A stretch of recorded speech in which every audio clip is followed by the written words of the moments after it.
Hey there, given it's Men's Health Week, we thought it was really important that we jump on and talk a little bit about men and eating disorders. Now, we know it's often said that men happen to be less good, less likely to put themselves forward and to raise their hand when there may be signs or symptoms that they have a health struggle. The analogy is often said that it takes the wife or the mother to drag a male kicking and screaming to see their GP for whatever health issue they might be struggling with.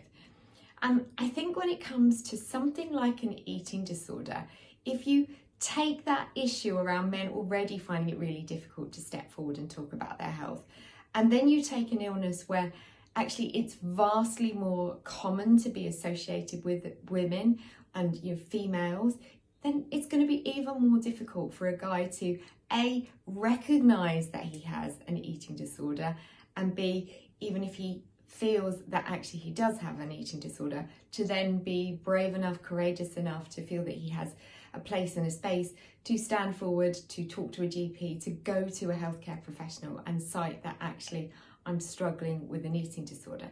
And that's all before we talk about the pandemic and this constant dialogue we're hearing about not overburdening the system.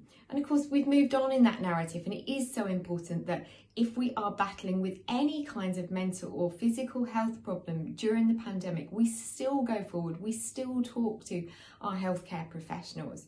So here we are in Men's Health Week. Let's talk about the fact that guys need to know that they can come forward and they should come forward, and they really need to come forward and talk about any battle that they're having with early stage eating disorder behaviour.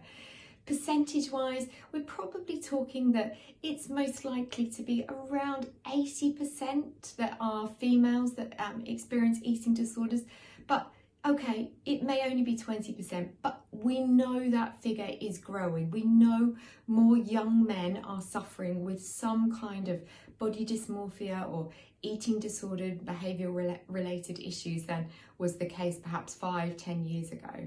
So let's encourage the guys we know in our lives to come forward and to talk with us if they feel that there is an eating disorder issue arising for them. Let's not make them feel that they are an alien to be experiencing something that has predominantly been associated with women.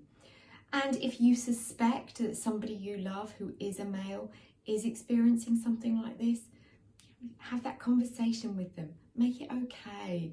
And if you need to, start the conversation before they're ready to.